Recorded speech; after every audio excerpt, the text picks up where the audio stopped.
첫 번째 질문입니다. 인공지능이 모든 문제에 답을 해주는 시대에도 왜 우리는 성경을 배워야 합니까? AI가 하는 일은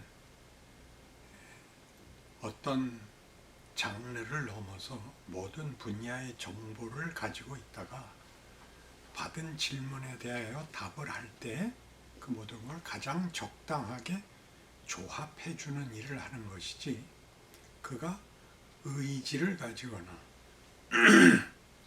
혹은 상상을 하거나 혹은 소원을 가지는 역할을 할 수가 없습니다. 성경은 뭘 말하느냐 하면 하나님이 누구시고 우리한테 뭘 하시려고 하는가, 그 역사적 정황 속에서 어떻게 그 사건들이 일어나고 메시지가 만들어지는가를 하는 것이기 때문에 정보의 나열이 아니라 이제까지 있었던 것에다 더 붙이는 하나님의 일하심이 창조라고 얘기할 때는 진화하는 정도가 아니라 기적을 덧붙일 수 있다는 얘기지요. 우리 잘 아는 대로 부활만 해도 기적이고 예수를 만나는 것도 기적인데, 그래서 오죽하면 인생에 대해서 얘기할 때도 모든 승부사들이 운칠기 3이라 그러죠. 기술이 3이고 운이 7이다. 그 변수가 있단 말이죠. AI 갖고는 역사를 해석할 수가 없고 한 인생을 설명할 수가 없습니다.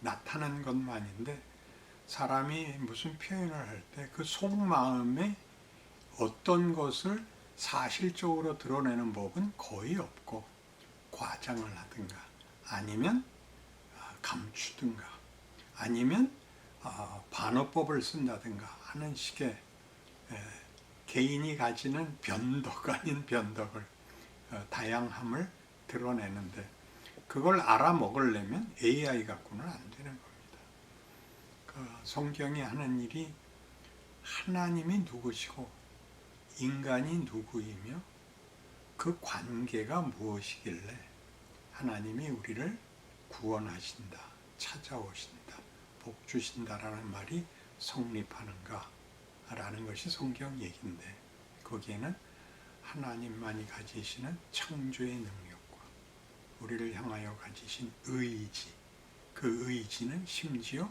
그 아들을 십자가에 못 박을 수 있는 자리까지 오는 거니까 AI는 상상을 할 수가 없죠. 이제 일어난 일을 종합해 줄 수도 있습니다. 설교하시는 분들이 본문에 대하여 질문을 해서 도움을 받는다는데, 그건 이제까지 있었던 일로 조합을 할 수밖에 없는 것이고, 하나님은 창조의 하나님이시기 때문에 지금도 계속 앞을 더 과거에서 더 나간 일을 하실 수 있고, 예수의 죽음으로 사망도 뒤집을 수 있기 때문에 역설과 놀라운 반전이 있을 수 있다를 AI는 만들어내지 못합니다.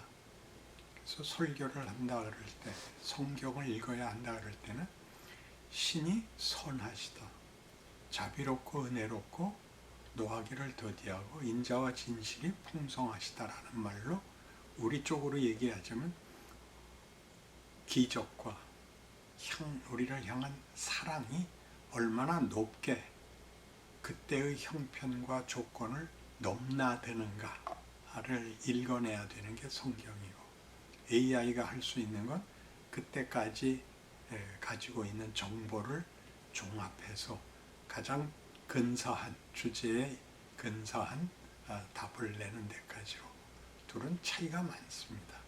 정보의 조합과 인격과 인격의 관계에서의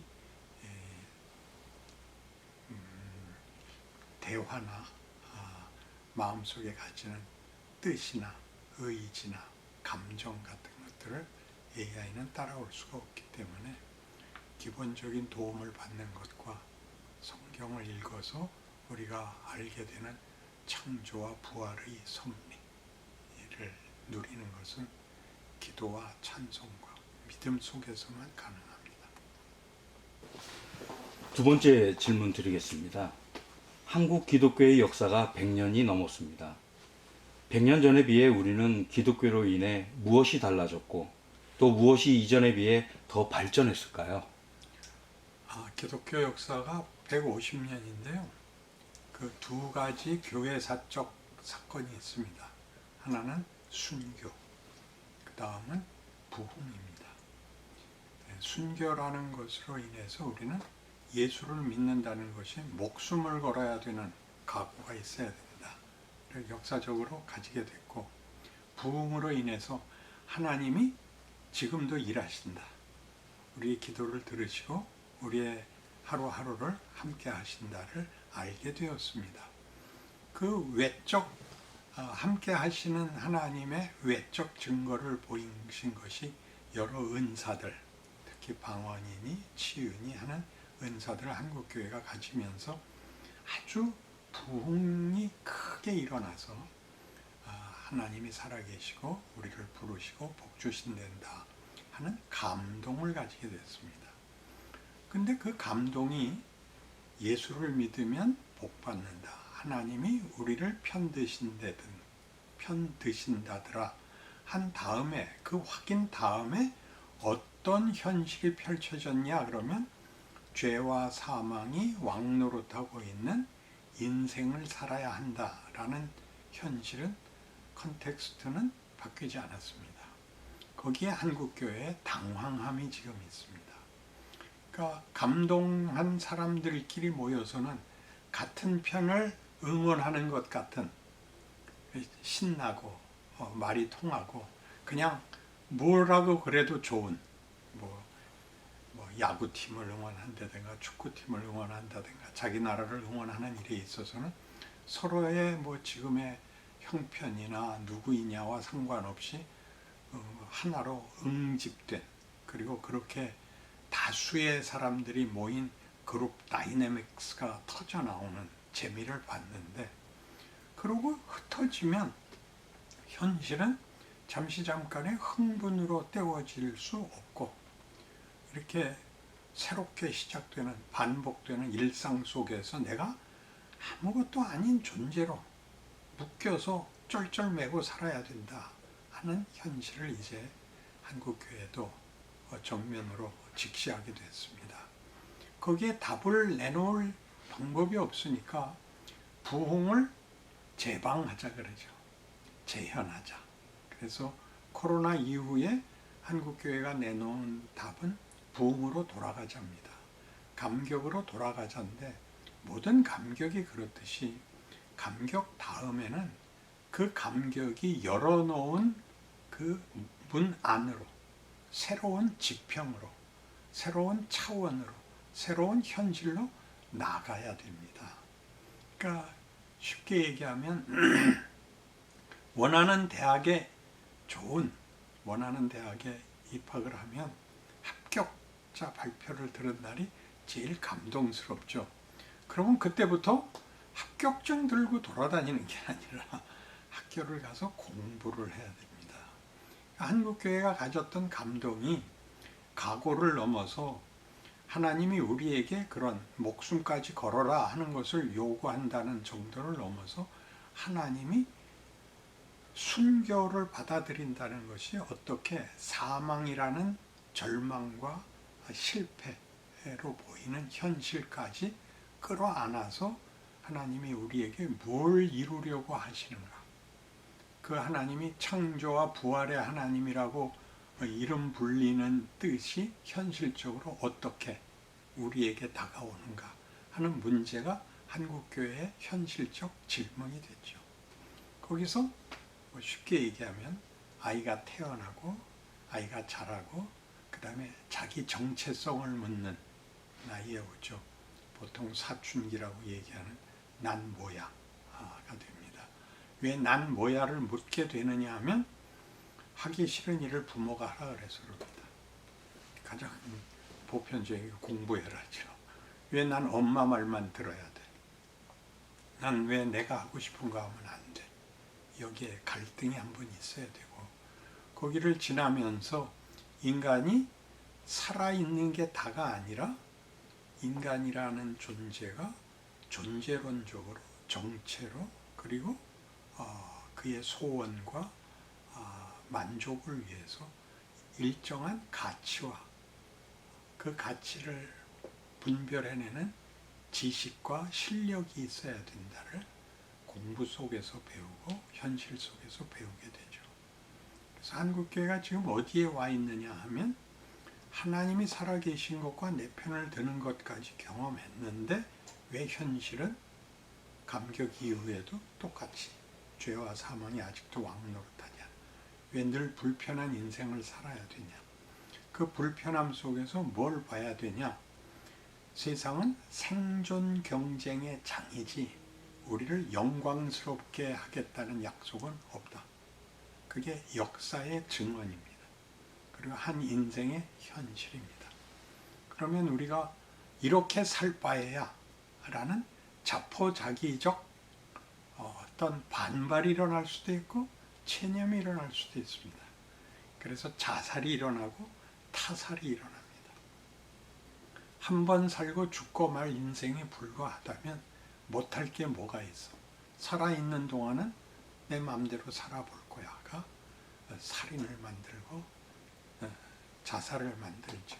거기에 대해서 기독교는 인간이란 하나님이 자기의 형상으로 만들어 하나님의 자녀라는 이름에 걸맞는 상대, 걸맞는 지위, 신분, 실력, 운명을 요구하고 계신다. 내가 너희를 구원하기 위하여 내 아들을 보낸 것까지, 그를 십자가에 못 박은 것까지, 그가 사망의 자리까지 들어간 것까지 내가 원하는 인간의 위대함이란, 영광이란 이런 뺏고 빼앗기고의 싸움이 아니라 인간이라는 존재가 사망을 이기는 존재, 거짓말을 이기는 존재, 서로 경쟁해서 상대를 쓰러뜨려야 이기는 그런 전쟁에서 너희를 꺼내서 너희 스스로가 모두에게 사랑과 믿음의 대상으로서의 반가움, 그 관계의 풍성함을 만들려고 한다.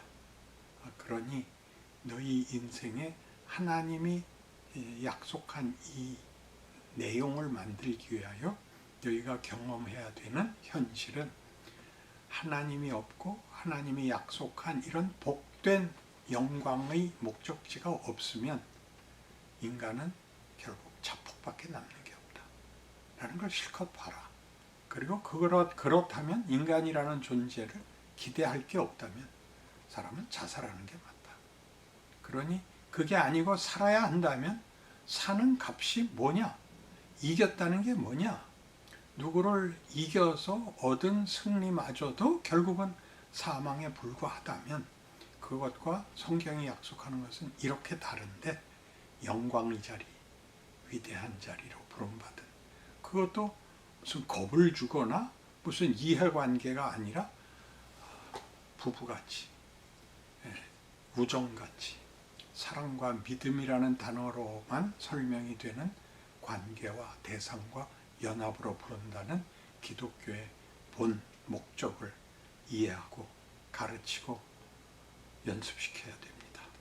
이것이 진정한 구원의 종착지이죠. 그리고 이 과정에서 겪는 갈등, 생존 경쟁과 약육 강식 속에서 신음하던 우리를 그게 아니고 여기서 보라니까 인간이 이기기 위해서 폭력을 쓸 수밖에 없는 규칙과 하나님같이 자기가 대신 죽을 수 있는 섬김과 희생과 자비와 긍휼로 무엇을 만드는 그런 하나님의 위대하심을 우리에게 만들어내겠다는 이 약속을 알고 있다면 이 명예에 네 인생을 걸어라 이렇게 답을 해야 되는 것입니다. 세 번째 질문하겠습니다. 많은 문제들이 있음에도 불구하고 우리가 우리 후손들에게 물려줄 이 한국 교회만의 전통이 있다면 어떤 것들이 있을까요? 한국 교회의 전통은 사실은 윤리적입니다. 그래서 기독교 신앙을 이해하는 데는 좀 거침돌이 됩니다. 인격적 대상과의 관계라는 게 아니라 윤리 도덕으로 규범입니다. 그래서 율법의 이제 불리함이 뭐냐 하면 성경에서도 율법이 규칙이 무인격이라는 거죠. 비인격. 그걸 맞춰서 사는, 그러니까 인격자는 나고 인격자만이 소원을 가지기도 하고 말하자면 욕심을 내기도 하는데 규칙만 있고 이 본인은 그 이상의 것을 요구할 때 규칙은 아무 대꾸를 할 수가 없는 거죠. 그래서 우리가 성경을 읽으면 구약과 신약을 읽을 때 구약에서 율법을 강조한 그리고 이스라엘이 실패하고만 그 규칙이 어떤 의미인지를 알아야 됩니다. 규칙은 테니스장의 아웃라인들입니다. 아웃라인이 있고 가운데 네트가 쳐져 있어야 됩니다. 공을 네트를 넘겨서 라인 안에 떨어져야 득점이고 라인을 벗어나거나 네트에 걸리면 실점입니다. 그래서 그 경기를 하기 위해서 경기장을 만들었는데 구약에서는 이스라엘 백성이 경기에 못 따라 들어오고 규칙만 세워놓고 있어서 경기장을 그려놓고 아무도 못 들어오게 했습니다. 금 밟으면 죽는 겁니다. 우리식 표현이죠. 사방치기 할 때 금 밟아서 너 죽었어잖아요. 아웃이라는 개념이 없죠. 죽었다죠. 그러니까 율법은 그거를 깨끗이 지키고 그것만 쌓아안고 있으면 됐었으니까 자기가 원하는 걸 율법에다가는 달랠 방법이 없었던 겁니다. 근데 신약에 오자 뭐가 됐냐면 이 금은 경기장이다를 알려준 거예요. 그래서 예수님이 오셔서 이 악과 싸우는 경기를 펼쳐 보인 겁니다.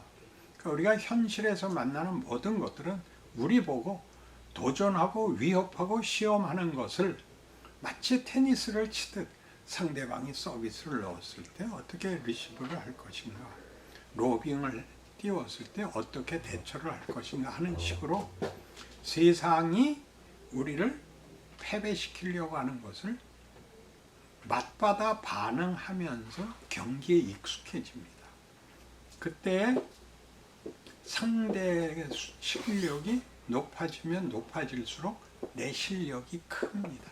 근데 그 크는 것은 전부 나보다 센 상대 때문에 패배한 것이 되기 때문에 우리는 열심을 가지고 신앙심을 가지고 경기에 도전했는데 왜 지냐? 이렇게 결과를 비참하게 생각을 하는 바람에 하나님이 계신 게 맞아요? 까지 들어오고 하나님이 우리에게 패배를 자꾸 시키는 것은 너 저 사람을 이기려면 너 연습 더 해야 된다. 체력이 있어야 되고 기술이 있어야 되고 마지막으로 정신력이 있어야 된다를 우리에게 만들고 있습니다. 그래서 나중이 되면 이 게임이 페더러하고 나달하고쯤 붙으면 예술이라 그럽니다. 그래서 우리가 사실 우리 인생에서 당하는 고난들은 하나님이 우리를 마치 넘어뜨리려고 그러는 것 같이 약봉나루의 씨름같이 그렇게 되어 있는데 그것은 넘어뜨리자는 것이 아니라 우리를 기르자는 것이며 우리를 길러야 되는 이유는 우리가 철이 들어야 하나님과 사랑과 믿음의 진정한 관계를 맺을 수 있기 때문에 요구하는 것입니다. 그래서 심지어 예수님마저도 하나님의 아들마저도 히브리서 5장 8절 같이 그가 아들이시면서도 받으신 고난으로 순종함을 배워서 온전하게 되셨다라는 말은 신의 어떤 부족 부분을 채웠다가 아니라 신이 자기 홀로 권력과 지위에 있어서 자신을 증명하는 게 아니라 우리와의 관계에서의 자신을 증명하기 위해서는 우리 대신 죽는 자리까지 들어올 수 있다 라고 하는 것이 십자가요 예수의 사망이요 거기서 부활함으로써 너희의 실패와 사망이라는 운명을 내가 뒤집어 놨으니 너희는 포기될 수 없다. 이 너희의 인생은 내가 이걸 만들기까지 너희를 포기하지 않을 거니까 각오해라. 이렇게 들리는 현실을 우리가 맞게 되는 것입니다. 복된 것이죠. 그래서 어린 나이에 어렸을 때의 교육은 엄마 말을 잘 들어, 공부 열심히 해 해서 그 다음에 분별이 있죠. 왜 해야 되나, 어느 걸 선택해야 되나, 왜 그래야 되냐 하는 가치 판단을 가져야 되겠고, 가치 판단을 가지는 데 있어서 기준을 뭐로 삼아야 되느냐 할 때 세상에서는 권력입니다. 그러나 우리 기독교에서는 믿음입니다. 그때 믿음이라는 건 하나님이 내 아버지시고 하나님이 나를 만드시기 위하여 이 현실을 주셨다를 기억해야 된다는 차원에서의 믿음입니다. 믿음이 좋으면 쉽게 해결되고 믿음이 나쁘면 계속 고생해야 되는 얘기를 하는 게 아니라, 부모가 자식을 기르듯이 지금 나와 이 시대를 하나님이 붙들고 계시다를 인정함으로써 현실에 당하는 우리의 어떤 억울함, 어떤 참패, 어떤 자책까지도 다 극복하고 나갈 수 있게 만드는 것입니다. 예, 거기서 부연하면 그러면 우리 후손들에게 물려줄 한국 교회만의 전통이 어떤 걸까요? 한국 교회의 전통은 이제 만들어야 됩니다. 신앙인이 된다는 것이 무엇인가를 보여주는 내용이 있는 존재가 돼야 됩니다. 내용이 있는 존재라는 것은 세상의 생존 경쟁과 다른, 그리고 힘을 가져야만 되는 승리가 있다는 것을 넘어서는, 인간이 인간다운 게 무엇인가를 보여줘야 됩니다. 예수가 우리에게 보여준 게 그겁니다. 하나님이신 예수께서 오셔서 우리와 같은 조건에 들어와, 육신을 입고 들어와 우리를 위해서 그렇게 일했는데도 비난받고 배신당하고, 즉 승부에 아무 영향이 없는 분을 우리는 메시아로 받을 수 없다라는 것을 우리 신자들이 우리 후손들 앞에, 우리는 생존 경쟁의 싸움에 묻혀 있지 않다. 그 일을 위해서 우리의 최선을 다하지만 우리는 거기가 승부가 걸리는 데가 아니고, 우리라는 존재가, 인격이 하나님과의 관계 속에서 어떤 존재로 우리의 일상을 살아내는가. 돌로 떡을 만드시오. 성전에서 뛰어내려 보십시오. 나한테 절하면 이 세상을 주겠다를 어떻게 늠름하게 외면하고 하나님의 사람으로 사는가를 일상에서 보여야 됩니다. 만만치 않은 일입니다. 왜 만만치 않냐면 본 적이 없기 때문에. 모두 순교했거나 은사를 받아서 감동했거나만 있지, 이 일상 속에서 평생 동안 봐오는 하루도 공일이 없는, 언제나 다가오는 사망과 죄의 공포, 공격 앞에서 늠름한 모습을 보이는 부모 노릇을 해야 됩니다. 교회 노릇을 해야 됩니다. 네, 네 번째 질문 드리겠습니다. 이거는 이제 목사님의 신학에 관련된 질문인데요. 유튜브 세계에서 목사님의 신학을 가르쳐 고난의 신학이라고 이렇게 부르는 사실을 알고 계신죠? 신앙생활에서 고난이 숙명이라면 행복을 추구하고자 하는 것이 보편적 개인의 목적이라고 할 때 우리의 신앙은 우리의 목적과 반대되는 것처럼 보입니다. 이렇게 되면 더더욱 많은 사람들이 교회와 신앙생활에서 멀어지지 않을까요? 차라리 기복신앙을 가르치는 것이 교회로 더 많은 사람들을 올 수 있도록 하지 않을까요? 그러니까 이제 가장 큰 문제가 복이 뭐냐. 세상에서의 복은 형통, 자존심 세우기, 만족하기가 복입니다. 그러나 성경에서는 복이 하나님 알아보기입니다. 그 하나님이 우리를 놓지 않고 있고, 우리가 천국을 가면 하나님이 버선발로 뛰어나오는 그 자식이다. 그러니까 우리의 복입니다. 그러니까 요한복음 17장 늘 인용하듯이 아버지가 내 안에 아버지가 계시는 것 같이 저들도 다 하나가 되어 우리 안에 있게 하사 아버지께서 나를 보내신 것을 믿게 하옵소서. 굉장한 거죠. 이렇게 끌어안는 가족 관계가 되는 것입니다.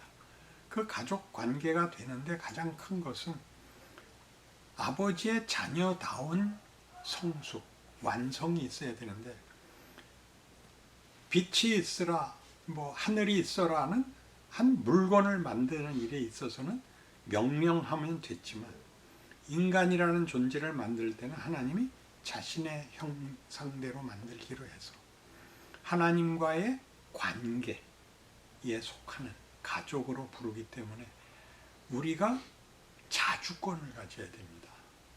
자발성을 가지고 그 자발성이라는 자유선택권이 어떤 수준 이상이 되어야 하기 때문에 그 성숙된 판단 기준을 가지려면 맨 처음 우리가 아담에서 보는 바와 같이 아담이 한 거는 지가 하고 싶은 대로 해갖고 하나님과의 관계가 끊어지죠.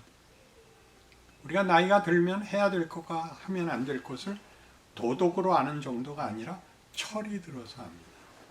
철이 든다는 것은 성경적으로 지혜에 해당하는 것입니다.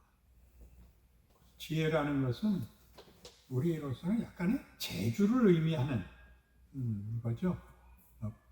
분별을 제대로 하는 것. 그런데 우리가 분별을 할 때는 우리의 선택 기준은 세상 사람들은 다 승리를 위한 선택 기준을 가집니다. 근데 하나님이 가지는 선택 기준은 아까도 얘기한 것 같이 에베소서 1장 말미 결론에 나오는 건데 기도를 사도 바울이 에베소 교인을 향하여 할 때 세 가지 기도를 합니다. 하나는 하나님을 알게 하시고 하나님이 우리에게 뭘 하려고 그러는가를 알게 하시고 그 우리를 만들겠다는 것의 능력이 얼마나 굉장한 것인가를 알기를 원합니다. 우리가 그 세 번째에 걸려있는 거죠. 우리를 만들기 위해서 죽을까 말까의 자리를 몇 번이나 지나가야 됩니다. 그때마다 죽을까 말까를 생각하면 인간이 이제 자멸을 생각하게 되면 무슨 생각을 비로소 하게 되냐면 난 뭐야? 라는 정체성을 묻게 되고 신자라면 당연히 그럼 하나님은 뭐 하세요? 를 묻게 됩니다. 그게 가장 중요한 겁니다. 매일매일을 살면 세상 규칙에 묶여서 생존 경쟁의 쳇바퀴를 돌아야 되는데 그게 어려워지면 비로소 까먹었던 이 생각 하나님이 날 사랑해서 그 아들을 보내셨다는데 현실이 이게 뭐야를 묻게 됩니다. 왜 그러세요를 묻게 됩니다. 거기서 지금 제가 말씀드린 마치 구약 전체를 제대로 읽어야 되고 신약 서신서들을 제대로 읽어서 뭘 배우느냐? 하나님이 거기서 우리에게 무엇을 어떻게 만들겠다는 것이 그 역사 속에서 증언이 되고 있는데 한국교회가 아직 구약과 신약을 그 차원에서 읽어내지 못합니다. 윤리를 읽어내서 종교적 윤리를 행하게 만들지 인간이라는 존재의 본문이 뭐가 되는지를 모르고 있습니다. 부연 질문 하나 더 하시면 더 드리면 더 하셔도 됩니다. 네. 목사님의 이 고난의 신학이라는 부분이 이 신앙생활에서 우리가 행복을 추구하고자 하는 것이 이제 목적인데 그 신앙이 반대되는 부분에 대해서 조금 더 설명 부탁드립니다. 그러니까 하나님이 우리를 죄와 사망이 왕노릇하는 곳에 태어나게 합니다. 하나님 모르는 인간으로 태어나게 합니다. 아담의 후손으로. 그리고 중간에 만나 주십니다. 그래서 어디에 익숙하냐면 이 생존 경쟁에 더 익숙합니다. 이게 이겨야 되는구나를 아는 상태에서 하나님을 만나고 하나님이 계시다는 걸 알고 내가 하나님이 알아주는 사람이 됐다는 걸 알고 죽으면 천국 간다는 데까지 알게 돼서 기쁜데 현실은 안 바꿔주십니다. 그러면 여태껏 알았던 현실에서의 죄와 사망이 왕노릇하는 체제 속에서 하나님의 사람으로 살기 위해서는 사랑과 믿음의 사람이 되라 그러는데 그걸 어떻게 만들어낼 수 있습니까? 라는 이제 갈등에 부닥치게 되죠. 그래서 세상 사람들은 결국 자폭적으로 폭력을 씁니다. 상대를 이기기 위해서만 쓰는 게 아니라 운명에 대한 약속이 없기 때문에 뭐 지금 죽으나 나중에 죽으나 마찬가지야 이렇게 되지만 신자에겐 뭐가 걸리냐면 이렇게 살면 안 된다는데 계속 이렇게 살면 어떻게 되는 건가 라는 질문 앞에서 이제 쩔쩔매야 됩니다. 그래서 그 쩔쩔매는 것 속에 하나씩 하나씩 말씀이 들어오고 하나님의 깨우침이 우리에게 연결어서 조금씩 조금씩 괜찮은 길을 가게 됩니다. 그러다가 이만하면 됐지 싶은 때 느닷없이 큰 사고 한번 쳐서 말에서도 떨어지고 절벽에서도 떨어지고 그래도 안 죽고 여기서 안 죽고는 포기되지 않고 우리가 계속 붙잡혀 있다는 것을 알게 돼요. 마지막 때쯤 되면 마지막 때라는 건 이제 70쯤 넘으면 뭐가 와도 괜찮아. 내 실패까지도 내가 감수할 수 있어. 라는 데 옵니다. 천국에 올라가서 변화된 육신을 받기까지는 완벽해지진 않습니다. 믿음으로 갖고 있어야 됩니다. 그 믿음으로 갖고 있는 것 때문에 살벌한, 그러니까 저주하고 비난하고 정죄하고 욕설하고 하는 것들부터 이제 안 하게 되고 좋은 말 하게 되고 스스로에 대해서도 어느 날 갑자기 완벽해지는 것이 해답이 아니라 매년 큰다는 것을 인정하고 살아냅니다. 이 도전이 끝나지 않기 때문에 마태복음 16장 24절에 나오는 제자도 다들 오해하는 건데 왜 오해한다 그러냐면 아무든지 나를 따르려거든 자기를 부인하고 자기 십자가를 지고 나를 쫓을 것이니라를 목숨 걸고 땅끝까지 가서 예수 전하자 이렇게 그래서 뭐 가장 제가 알고 있는 표현에는 회사의 신우회 만들자 이런 건데 종교성을 증거하는 게 아니라 새 사람 예수를 믿는 사람이 되면 인간이라는 존재의 정체성이 어떻게 달라지는가를 보여야 됩니다. 그러니까 우리가 온 데가 땅끝입니다. 모든 족속 중에 하나고 배달 민족에게 보냄을 받은 것이고 여기서 우리가 이 싸움 세상은 하나님이 없기 때문에 자폭밖에 할 수 없는 곳에서 내가 살아남기 위해서 저들과 최소한의 관계를 유지해야 되는데 싸움에서 나를 증명하는 게 아니라 존재에서 나를 증명해야 된다. 그리고 내가 만들어져야 된다. 라는 것이 우리의 현실이고 하나님 일하시는 진정성입니다. 네. 다음 질문하겠습니다. 이 질문은 많은 목사님들이 굉장히 좀 어려워하는 질문이기도 하는데요. 기독교가 세상에서 당하는 비난 중에는 그 폐쇄성도 있습니다. 다른 종교 그리고 새로운 인권운동을 예를 들어 페미니즘, 동성애, 호주제 폐지 등의 이슈들에 대해서 기독교들은 어떤 자세를 가져야 할까요? 교회가 정치적 일선에 나서는 건 반대입니다. 교회는 모든 사람이 볼 때 저긴 달라 이렇게 그 정체성을 먼저 항복받아야 됩니다.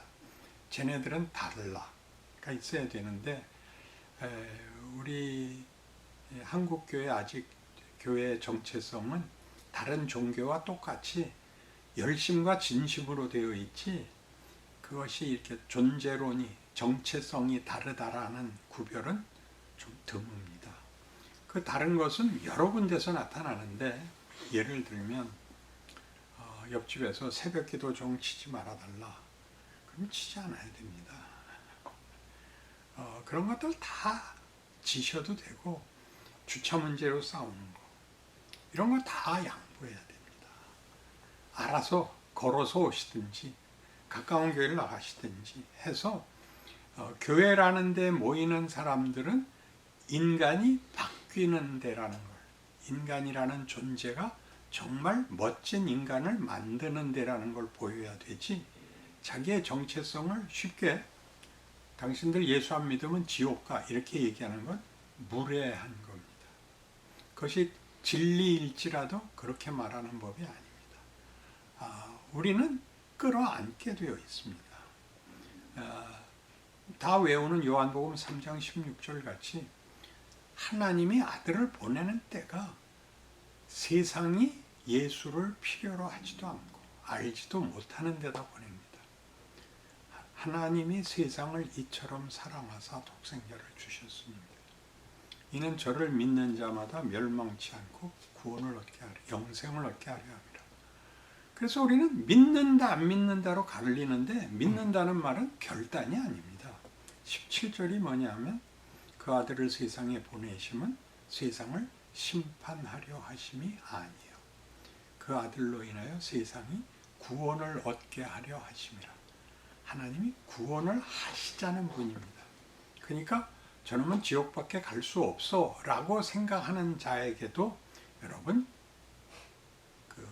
정죄하거나 낙인을 찍지 마시고 기다려 주셔야 됩니다. 죽더라도 기다려 주셔야 됩니다. 왜? 저놈은 지옥밖에 갈 수 없어 라고 여러분이 지적하는 사람들은 최악의 그 정체를 가진 사람들일 텐데, 최악의 사람들은 누구였냐면 예수님 성전에 예루살렘에 입성하실 때 호산나 찬송하리로다 주의 이름으로 오시는 이여 그래 놓고 저 사람을 십자가에 못 박으소서라고 돌변한 유대인들입니다. 그들이 심지어 빌라도가 놓아주겠다는 것을 바라바를 놓아줄지언정 예수는 죽이십시오 를 향하여 예수가 아버지여 저들을 사하소서 저들이 자기가 하는 일을 알지 못하나이다입니다. 그 기도 들어주셨을까요? 안 들어주셨을까요? 예수의 기도를 안 들어주면 말이 안 되죠.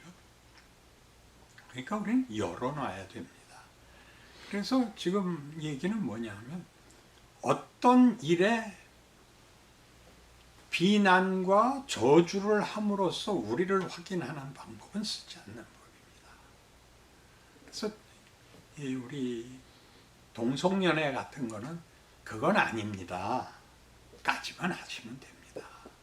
그걸 가서 데모하고 그렇게까지 난리를 부리는 거는 힘으로 밀어붙이겠다는 거니까 그건 안 하는 겁니다. 점잖게 그건 자연과 양심과 상식에서 벗어난 거기 때문에 그건 하지 마십시오 라고 교회가 성명서 하나 내면 그만입니다. 때를 쓸 필요가 없습니다. 우리가 이 세상을 사는 동안은 이 세상의 규칙이 컨텍스트입니다. 기적이 그 속에 들어오는 거는 필요에 따라서 개입하시지만 기본이 이 컨텍스트 속에 있다는 것. 그러니까 컵을 깨시면 안 됩니다. 우리가 그 안에 본문으로 담겨야 되기 때문에 컵을 깨는 게 아니라 안에 맛있는 차가 돼야 됩니다. 네, 감사합니다. 그럼 마지막으로 이 영상을 시청하는 이 독자들께 권면하시고 싶은 말씀 한 말씀만 부탁드리겠습니다. 예수 믿어서 천국 가게 됐다고 얘기하지 마시고 예수 믿어서 나 변했다를 제발 경험하시기를 바랍니다.